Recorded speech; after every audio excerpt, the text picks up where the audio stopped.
오늘 본문은 사복음서 가운데 이 마태복음에만 기록되어 있는 사건 중에 하나인 동방 박사들의 방문에 관한 기록입니다. 이 동방 박사들이 메시아를 상징하는 별을 보고 동방으로부터 예루살렘까지 수천 킬로미터를 이렇게 이동해서 찾아온 것입니다.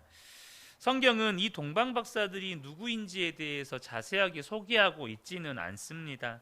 그런데 우리로 하여금 한 가지 궁금증을 자아내는 것이 이들이 어떻게 그 별이 메시아, 그러니까 유대인의 왕을 나타내는 별인지 알았느냐 하는 거예요. 저 별이 유대인의 왕을 상징하는 별이구나 라는 것을 보고 알고 이렇게 지금 유대 땅까지 찾아온 거 아니겠습니까? 여기에는 크게 세 가지 해석이 있습니다. 첫 번째는 그들이 포로 후에 바벨론에 남아있던 유대인들로서 메시아의 오심에 대한 구약의 예언들을 알고 있었던 사람들이었을 것이다. 그러니까 포로 귀환 때 귀환하지 않고 이 바벨론 땅에 남아 있었던 사람들이었을 것이다라는 추측이 하나 있고요. 두 번째는 그들은 세계 각처의 고문서들에 대해 연구하던 동방의 점성가들이었을 수 있다. 수세기 전에 포로로 잡혀간 많은 유대인들이 여전히 그곳에 머물러 있었기 때문에 그들도 이 구약의 사본을 가지고 있어서 이들도 별을 연구하고 구약을 알다 보니까 저 별이 메시아 유대인의 왕을 나타내는 별이겠구나 이렇게 추측하고 왔을 거라는 거죠. 또 세 번째는 그들은 그냥 바벨론의 평범한 점성가들이었는데 메시아에 관한 특별한 메시지, 그러니까 천사나 혹은 꿈이나 환상을 통해서 이 메시아에 관한 특별한 메시지를 하나님께 받았을 것이다 라는 이 세 가지 추측입니다. 그런데 오늘 본문이 이들이 누구였는지 우리에게 소개해 주고 있지는 않아요. 또 그들이 어떻게 메시아의 별에 대해서 알았느냐도 소개하고 있지 않습니다. 그러니까 그것은 우리가 그렇게 막 성경을 연구하고 파고들 문제는 아니라는 거예요. 그 부분은 여러분 신학자들한테 남겨두고요. 오늘 본문이 기록하고 있는 것은 동방 박사들이 아기 예수님을 만나기까지의 과정과 예수님을 만났을 때의 그들의 행동입니다. 이러한 동방 박사들에 관한 기록은 오늘을 살아가는 우리들에게 아주 중요한 교훈을 주고 있다는 거예요. 특별히 이 동방 박사들의 모습 속에서 우리가 회복해야 할 신앙인의 중요한 모습들이 기록에 나타나고 있습니다. 그 첫 번째는 뭐냐면 바로 예수님을 찾고자 하는 갈망과 열심입니다. 예수님을 만나고자 하는 갈망과 열심이에요. 그들이 어떤 사람들이었는지, 또한 그들이 어떻게 그 별이 이 메시아를 나타내는 별인지를 알았는지를 소개하고 있지는 않아요. 그러나 그들이 이 메시아를 상징하는 별을 보게 되었을 때 그들의 삶의 모든 터전을 뒤로하고 수천 킬로미터를 이 유대 땅으로 이동했다는 사실을 우리는 알 수 있어요. 마태복음 2장 1절에 헤롯 왕 때에 예수께서 유대 베들레헴에서 나심에 동방으로부터 박사들이 예루살렘에 이르러라고 말씀하고 있죠. 오늘날에야 교통로가 잘 이렇게 건설이 되어 있고 또 교통수단이 발달되어 있으니까 수천 킬로미터를 이동하는 것도 어지간하면 하루 안에 다 가능합니다. 비행기면 10,000km도 넘는 거리를 하루 안에 가요. 그런데 여러분, 이 2000년 전에 수천 킬로미터를 이동한다는 것은 이것은 수개월의 시간 혹은 수년이 걸릴 수 있는 그런 문제예요. 교통수단도 발달되어 있지 않죠. 교통로도 건설되어 있지 않은 그런 상태입니다. 무엇보다도 당시에 장거리 이동의 가장 큰 어려움은 뭐였냐면 안전이 보장되지 않는 데 있다는 겁니다. 안전 보장이 안 된다는 거예요. 사도 바울이 자신의 전도 여행을 회고할 때 얼마나 많은 어려움을 겪었는지를 이야기하잖아요. 그 중에 이 장거리 이동의 어려움들이 고스란히 나와 있습니다. 고린도후서 11장 26절 27절을 보면 여러 번 여행하면서 강의 위험과 강도의 위험과 동족의 위험과 이방인의 위험과 시내의 위험과 광야의 위험과 바다의 위험과 거짓 형제 중의 위험을 당하고 또 수고하며 애쓰고 여러 번 자지 못하고 줄이며 목마르고 여러 번 굶고 춥고 헐벗었노라. 지금 사도 바울이 전도 여행의 고충에 대한 이야기를 할 때 사실 대부분의 이야기들이 장거리 이동에서 오는 어려움들입니다. 안전이 보장되어 있지가 않는 거예요. 그런데 그들은 이런 어려움을 겪으면서도 이 유대 땅 예루살렘에 이르게 된 거예요. 여러분, 예수님을 만나기까지 수개월에서 수년의 시간, 또 그 속에서 겪게 되는 수많은 어려움이 그들 안에 예수님을 만나고자 하는 갈망과 열심을 꺾지 못했다는 거예요. 여러분, 이게 얼마나 우리 안에 회복되어져야 할 은혜인지 몰라요. 예수님을 만나고자 하는 갈망, 예수님을 만나고자 하는 열심이 우리 안에 회복되어져야 한다는 것입니다. 무엇보다 여러분, 그들이 예수님을 만난다고 해서 그들에게 무슨 좋은 일이 생깁니까? 예수님을 만나면 그들이 부와 명예를 얻나요? 점성가로서 위대한 업적이나 역사 속에 위대한 족적을 남기게 되는 겁니까? 사실 성경은 그들이 누구인지도 소개하고 있지 않고 그들의 이름도 기록하고 있지 않을 뿐만 아니라 예수님을 만난 이후에 그들이 고국으로 돌아갔다는 기록을 끝으로 더 이상 성경에 소개하고 있지도 않아요. 저와 여러분 동방박사 이것만 알지 그들이 누군지 이름도 모르고 아무것도 몰라요. 그들은 오직 메시아 곧 예수님을 만나는 것이 그 어려움을 뚫고 먼 길을 이동해 온 목적의 전부였습니다. 예수님을 만나는 것.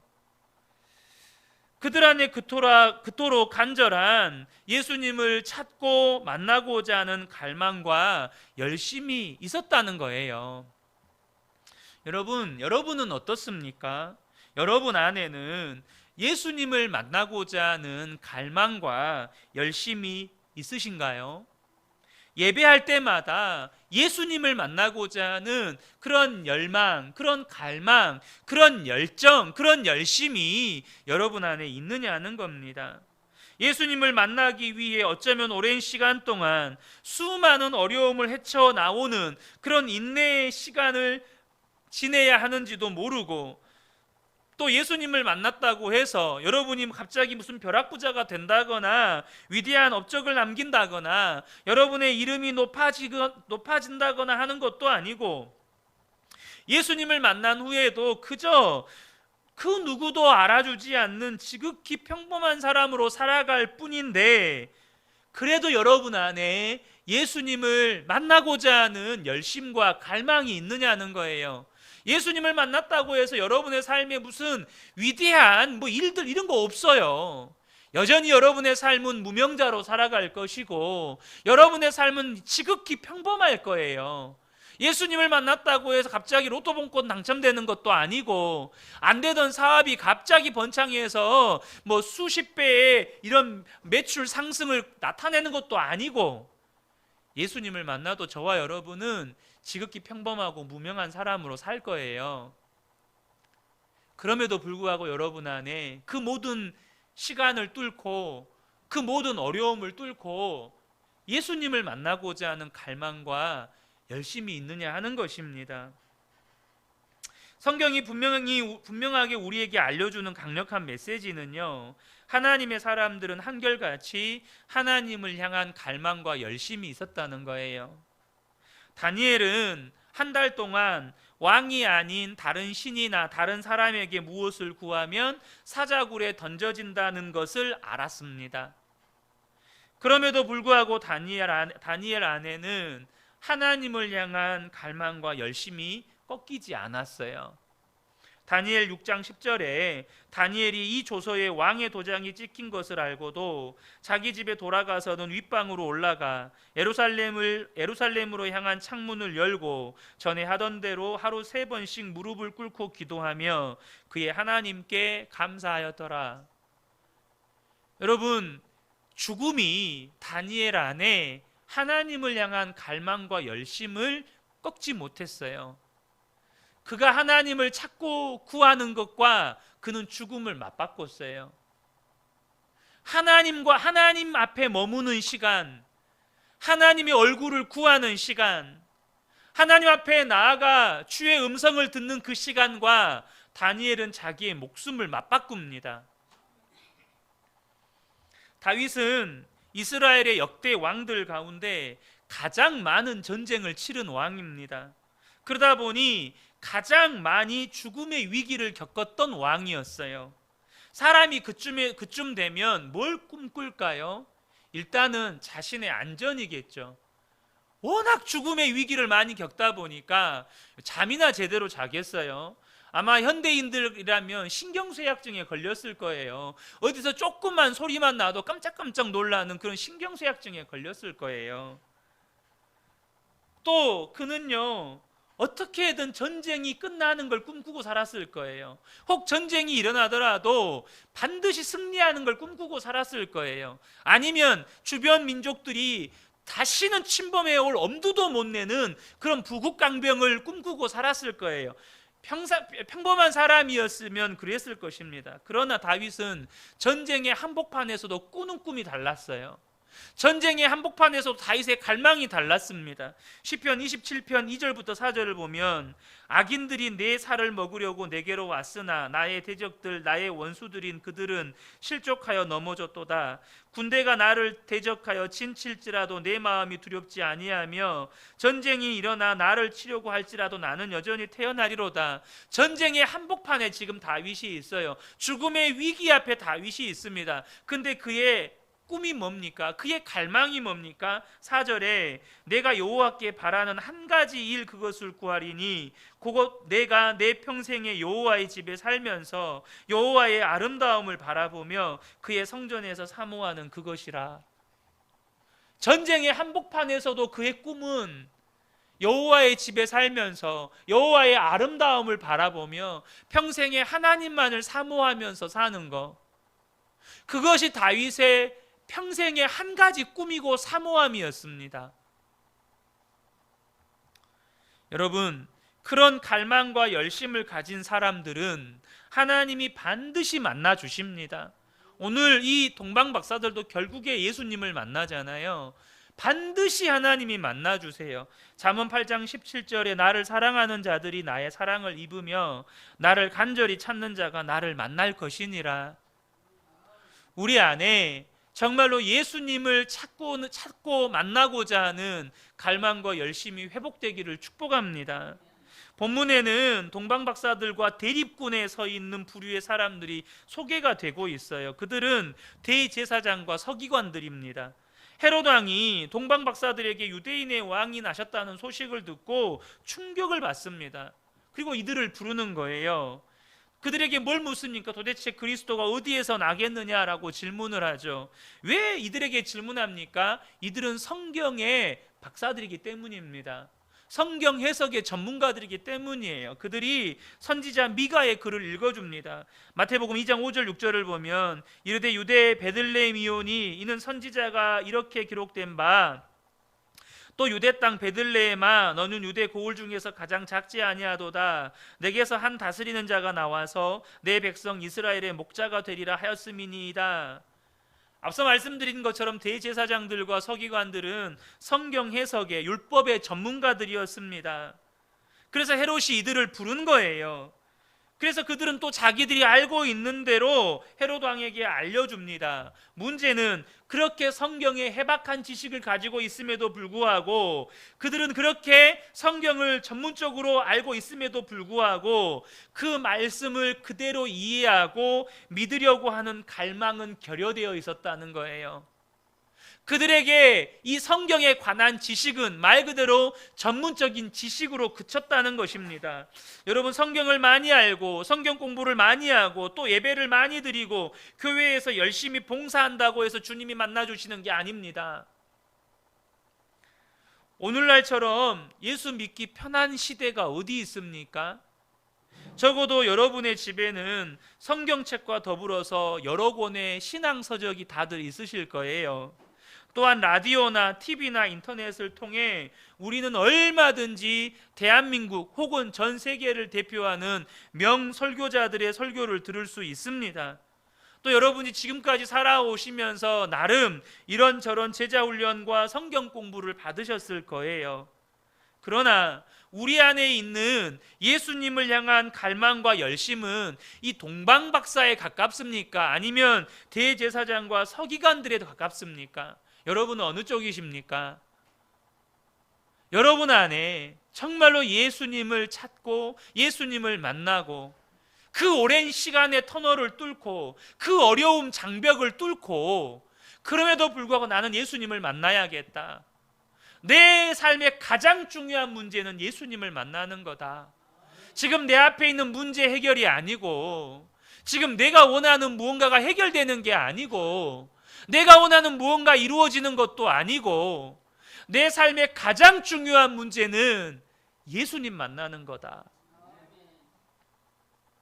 사랑하는 성도 여러분, 저와 여러분이 오늘 이 말씀 앞에서 정직하게 우리 자신의 상태를 직면하여 보고 정말로 주님을 향한 갈망과 열심이 회복되시기를 축복합니다.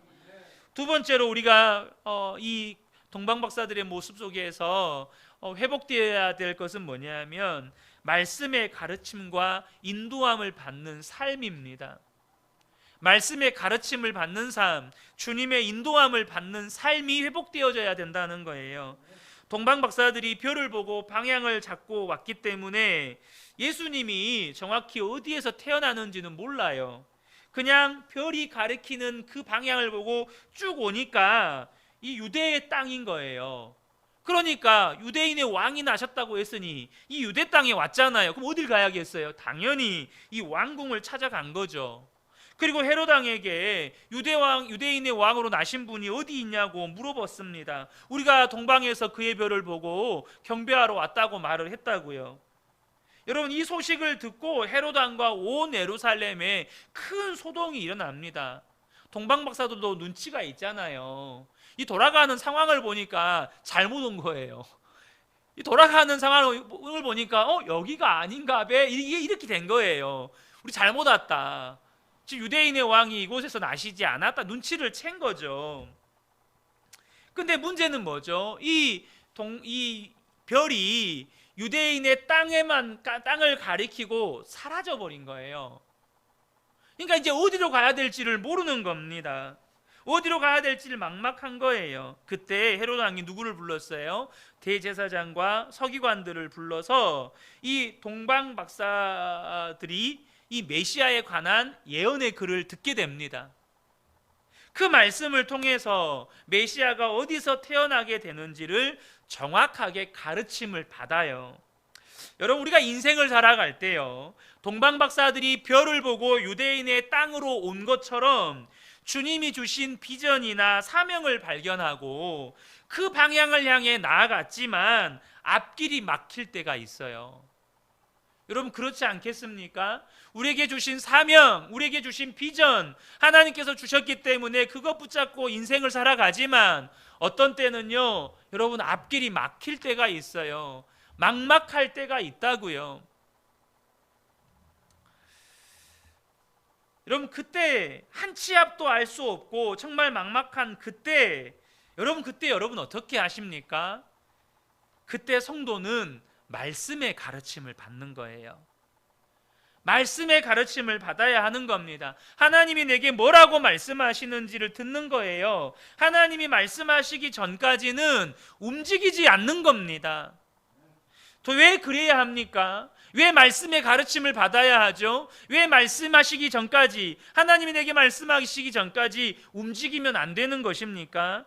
시편 19편 7절에서 11절을 보면 잘 들어보시기 바랍니다. 여호와의 율법은 완전하여 영혼을 소성시키며 여호와의 증거는 확실하여 우둔한 자를 지혜롭게 하며 여호와의 교훈은 정직하여 마음을 기쁘게 하고 여호와의 계명은 순결하여 눈을 밝게 하시도다. 여호와를 경외하는 도는 정결하여 영원까지 이르고 여호와의 법도 진실하여 다 의로우니 금 곧 많은 순금보다 더 사모할 것이며 꿀과 송이꿀보다 더 달도다. 또 주의 종이 이것으로 경고를 받고 이것을 지킴으로 상이 크니이다. 여러분, 왜 저와 여러분이 분명히 비전 붙잡고 사명 붙잡고 여기까지 왔는데 정말 앞이 무슨 에베레스트 산이 딱 가로막고 있는 것처럼, 거대한 철 장벽이 가로막고 있는 것처럼 한 치 앞도 알지 못하는 그런 상황에 직면하게 될 때, 어디로 가야 될지 아무것도 알지 못할 때 왜 말씀을 듣고 말씀하실 때까지 우리가 멈춰 서야 하느냐는 거예요. 오늘 이 방금 읽었던 시편 19편에서 말씀합니다. 주의 말씀이 우리의 영혼을 소생시키고 우리를 지혜롭게 하고 우리의 마음을 기쁘게 하고 우리의 눈을 밝게 해주기 때문입니다. 주의 말씀만 영원하고 주의 말씀만 진실하고 의롭기 때문이에요. 그래서 주의 말씀을 지키는 자, 하나님의 말씀은 주의 말씀을 듣고 경고를 받고 주의 말씀을 지킴으로 상을 받게 되는 거예요. 여러분, 어디로 가야 될지 모를 때, 무엇을 해야 될지 모를 때 말씀 앞에 서 계시기를 축복합니다. 여러분의 정말로 묶여있는 영혼이 소생하게 될 거예요.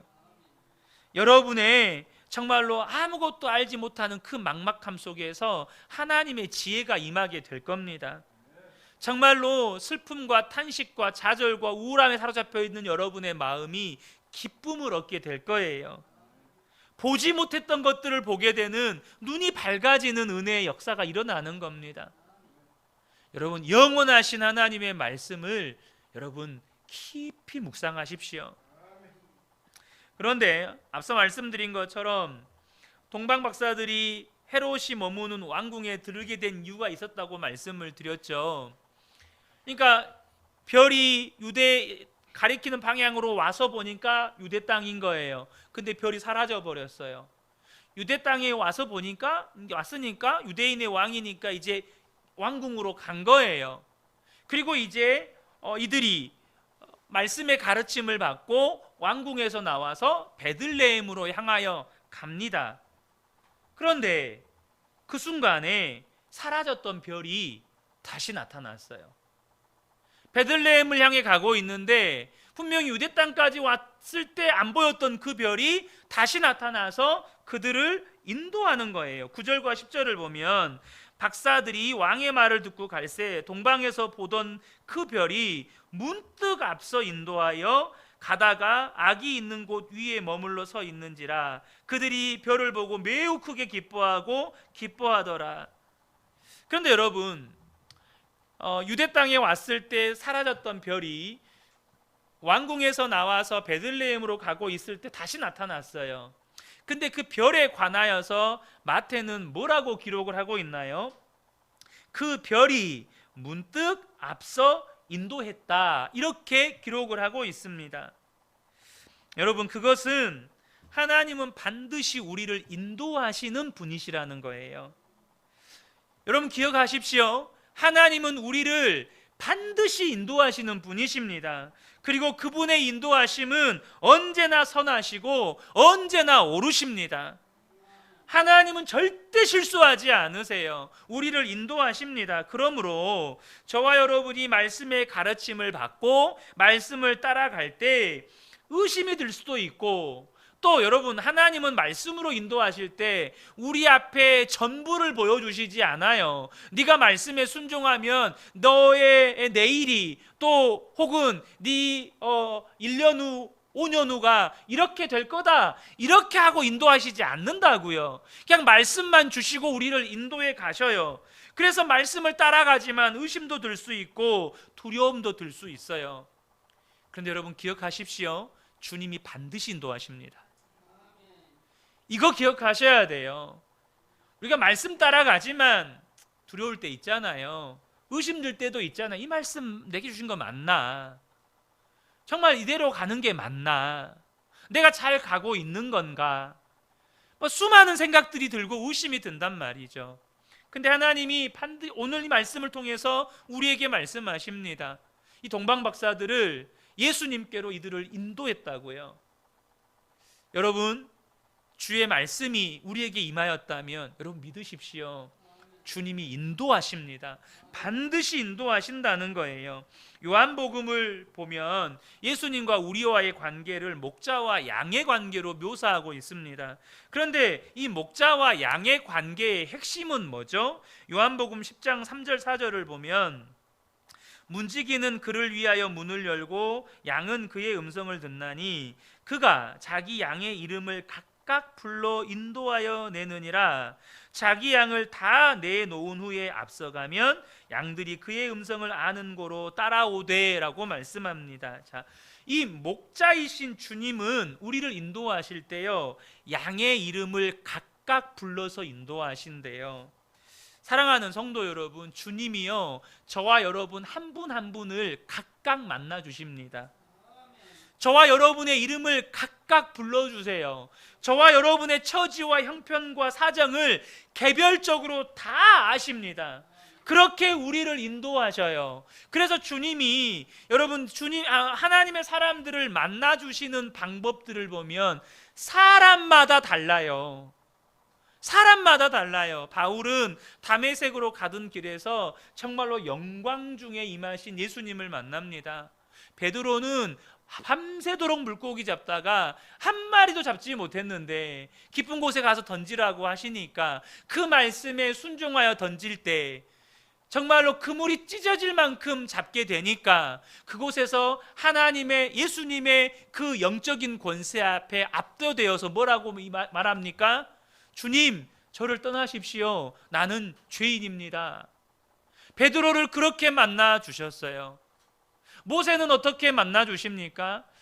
그 고생해서 미디안 광야에서 40년 동안 목자 생활했잖아요. 근데 엄밀하게 이야기하면 애굽에서 40년, 또 미디안 광야에서 40년, 그 긴 시간 동안 고생은 다 하고 그리고 나서 호렙산에서 만나 주십니다. 그 고생 다 하니까 또 40년 그 말 안 듣는 고생하는 그 고생하면서 이 광야 40년 동안 이스라엘 백성들을 또 인도할 수 있었던 거예요. 그렇게 여러분 각자를 하나님께서 만나 주세요. 주님이 저와 여러분의 이름을 각각 불러내셔서 각자의 특성과 개성에 맞게, 각자의 처지와 형편에 맞게 주님이 우리를 만나 주세요. 자, 중요한 건 이렇게 주님이 우리를 각각 만나 주시는데 양의 특성은 뭐죠? 반드시 주님의 목자의 음성을 알아듣는다는 거예요. 주님이 나를 만나 주시고 주님이 나에게 말씀하신다는 걸 분명하게 알아듣는다는 거예요. 그래서 진짜 양이 맞다면 그 반응은 뭐죠? 목자를 따라가는 거예요. 내가 진짜 양이라면 내 목자를 따라가는 거예요. 사랑하는 성도 여러분, 저와 여러분에게 회복돼야 될 것, 말씀의 가르침을 받고 주님의 인도하심을 따라가는 삶이 회복되어야 할 줄로 믿습니다. 세 번째는 뭐냐면 바로 마음을 드리는 예배입니다. 지금 이 동방 박사들이 예수님을 만나고자 했던 목적이 무엇입니까? 도대체 무엇 때문에 예수님을 그토록 찾았고 예수님을 만나려고 했나요? 2절을 보면 유대인의 왕으로 나신 이가 어디 계시냐? 우리가 동방에서 그의 별을 보고 그에게 경배하러 왔노라. 여러분, 그들이 예수님을 만나고자 했던 목적은 예수님께 예배하려고, 예수님께 경배하려고, 그거 하나 하려고 수천 킬로미터를 이동해서 와가지고 온 거예요. 예수님 경배하려고. 우리 믿음의 선조들의 신앙 가운데서 우리가 본받아야 될 것 중에 하나가 뭐냐면 그렇게 예배 드렸잖아요. 한 번 예배 드리려면 산을 몇 개를 넘어서 교회에 오고, 또 시부모님들의 그 시댁의 핍박을 다 피해서 밤매러 가가지고 밭에서 일하는 옷 갈아입고 교회 갈 옷 챙겨가시고 갔다가 교회 갈 때 옷 갈아입고 교회 갔다가 또 밭으로 와가지고 옷 갈아입고 또 집에 가고. 여러분, 우리 믿음의 선조들의 신앙이 이러했습니다. 여러분, 예수님 만나기 위해서 그 수많은 어려움을 뚫고 먼 길을 온 이유가 예수님 경배하기 위해서라는 거예요. 그리고 그들이 실제로 아기 예수님을 만나서 한 일이 뭡니까? 11절을 보면 집에 들어가 아기와 그의 어머니 마리아가 함께 있는 것을 보고 엎드려 아기께 경배하고 보배합을 열어 황금과 유향과 몰약을 예물로 드리니라. 아기 예수님 보자마자 엎드려 경배했다는 거예요. 그리고 그들이 가진 귀한 보배합을 열어서 예물을 드렸습니다. 여기서 황금과 유향과 몰약에 대해서 이런 해석이 있습니다. 황금은 왕께 드리는 예물이고, 유향은 하나님께 드리는 예물이고, 몰약은 예수님의 죽음을 상징하는 예물이다. 여러분 맞죠? 황금은 예수님을 왕으로 인정하는 의미, 이 유향은 예수님을 하나님으로 인정하는 의미, 그리고 몰약은 시신을 방부제 처리할 때 쓰는 거거든요. 예수님의 그 십자가 죽음과 그 부활에 대한 의미로서 예물을 드리는 거죠. 그것들이 무엇을 의미했든지 간에 그들이 예수님을 만나려고 했던 목적은 예수님을 경배하기 위해서입니다. 여기서 우리에게 한 가지 질문을 한번 해볼 필요가 있어요. 여러분은 예수님을 그렇게 찾고 만나려고 하는 목적이 무엇입니까? 여러분이 이 예배당에 나와서 예배드리는 목적이 무언가요? 좀 교회를 다니고 신앙생활을 해본 분들은 이렇게 대답합니다. 은혜 받으려고요. 물론 그것이 틀린 대답이 아니고, 또 성경은 우리에게 하나님은 은혜 베푸시고 평강 주시기를 원하시는 하나님이라고 말씀하세요. 민수기 6장 24절에서 26절을 보면 여호와는 내게 복을 주시고 너를 지키시기를 원하시며 여호와는 그의 얼굴을 내게 비추사 은혜 베푸시기를 원하시며 여호와는 그 얼굴을 내게로 향하여 드사 평강 주시기를 원하노라 할지니라. 정말로 하나님은 우리에게 은혜 베푸시기 원하시고 복 주시기 원하시고 평강 주시기를 원하시는 하나님이십니다. 그래서 우리는 은혜 받기 위해서 주님 앞에 나와야 돼요. 주님도 은혜의 보좌 앞으로 담대히 나오라고 말씀하셨습니다. 히브리서 4장 16절에 그러므로 우리는 긍휼하심을 받고 때를 따라 돕는 은혜를 얻기 위하여 은혜의 보좌 앞으로 담대히 나아갈 것이니라. 여러분, 은혜의 보좌 앞으로 담대히 잘 나오셨습니다. 그런데 여러분, 우리가 한번 생각해 볼 것이, 신앙생활이 은혜 받는 것이 전부입니까? 신앙생활이라고 하는 거, 예수 믿는다고 하는 게 은혜 받는 것이 전부인가요? 좀 더 정확하게, 또 엄밀히 질문하면 하나님으로부터 뭔가를 받는 게 신앙생활의 전부인가요? 여러분, 만약에 그렇다라고 대답을 한다면 우리는 주님의 마음을 너무나 모르는 거예요. 우리가 신앙생활을 하는 데 있어서 가장 중요한 것 중에 하나가 뭐냐면, 오늘 새벽 예배 말씀에도 나누었지만 여러분, 하나님의 마음을 알고 신앙생활하는 거예요. 하나님의 마음을 아는 것이 신앙생활에 있어서 굉장히 중요한 요소입니다. 잠언 25장 13절에 충성된 사자는 그를 보내신 이에게 마치 추수하는 날의 얼음 냉수 같아서 능히 그 주인의 마음을 시원하게 하느니라. 여러분, 정말로 우리가 성숙한 성도는 주님의 마음을 시원하게 해드리는 성도예요. 아브라함은 소돔과 고모라를 멸망시키시려는 하나님의 마음을 알았습니다.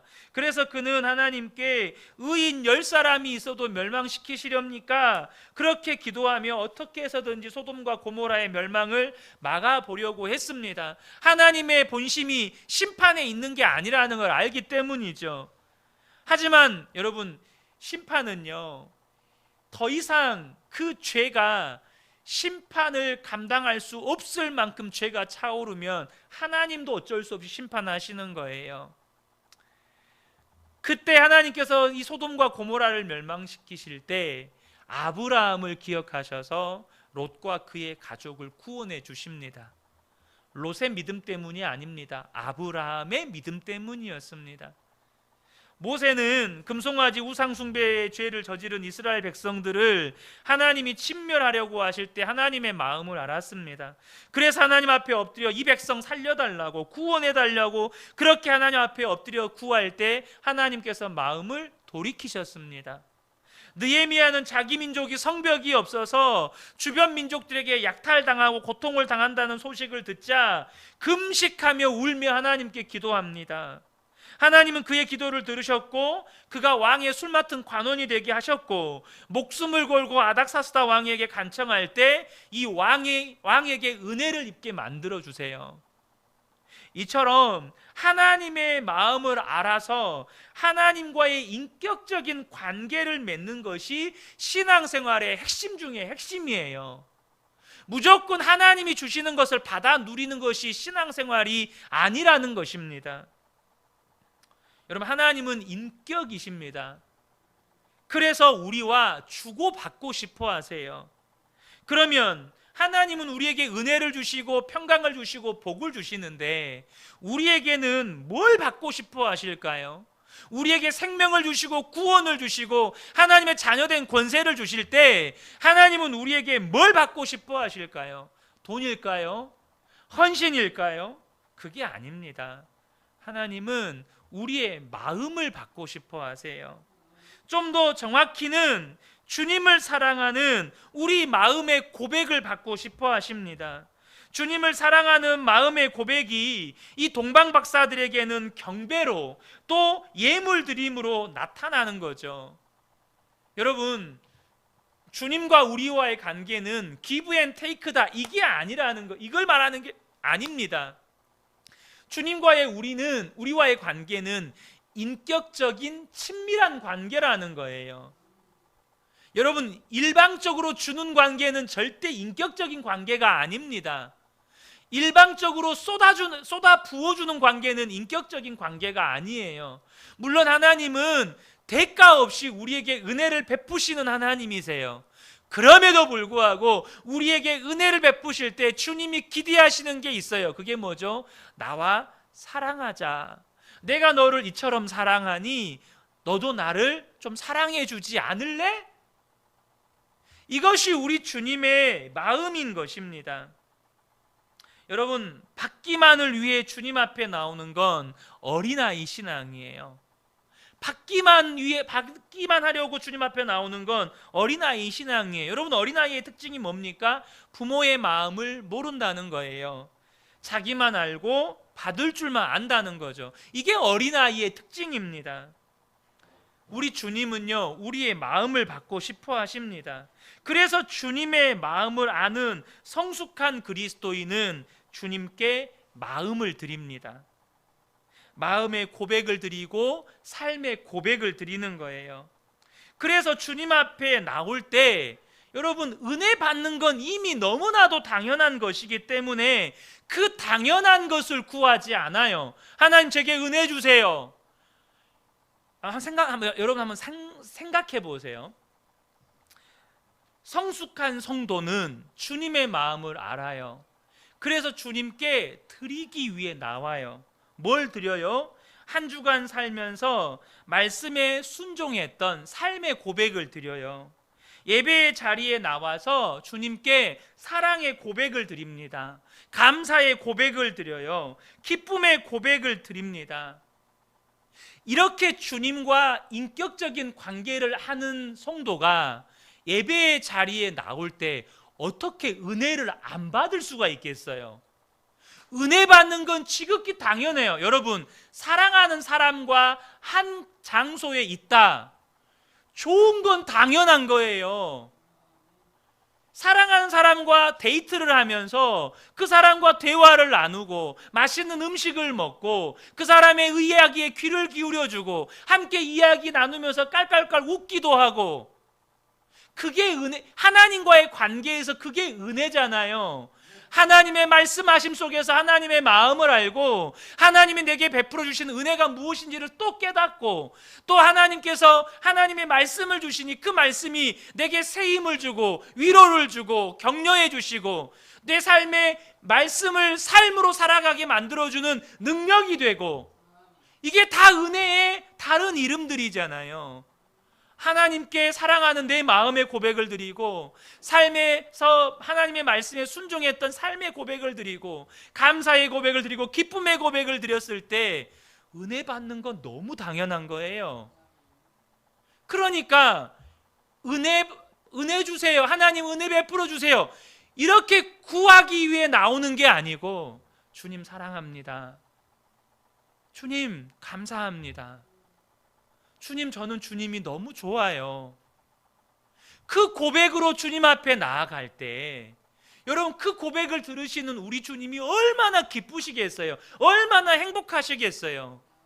그 주님이 우리에게 은혜를 안 베풀어 주신다면 그게 이상한 거예요. 그분은 하나님이 아니세요. 주님을 향해 사랑의 고백을 드리고 주님을 향해 감사의 고백을 드리고 믿음의 고백을 드리고 내 마음을 드리는데 나는 너를 더 사랑해. 네가 나를 좋아하는 것보다 내가 너를 더 좋아해. 내가 너를 얼마나 좋아하는지 아니? 얼마나 사랑하는지 아니? 주님이 나타내 주시는 거예요. 보여주시는 거예요. 열어주시는 겁니다. 그게 예배예요. 사랑하는 성도 여러분, 그래서 하나님께 마음을 드리는 사람은 은혜를 구하지 않아도 은혜를 받을 수밖에 없어요. 이미 하나님께 모든 게 열려 있거든요. 하나님을 향해서 모든 게 열려 있기 때문에 특별히 은혜 주세요라고 구하지 않아도 그냥 하나님과 함께 있는 것 자체가 감격이고 하나님을 만나는 것 자체가 감격이고 예배 드리는 것 자체가 감격이고 어떻게 은혜를 안 받을 수 있겠어요? 사랑하는 성도 여러분, 이 동방박사에 관한 기록 가운데에서 하나님은 오늘 우리가 무엇을 회복해야 하는지를 말씀해 주십니다.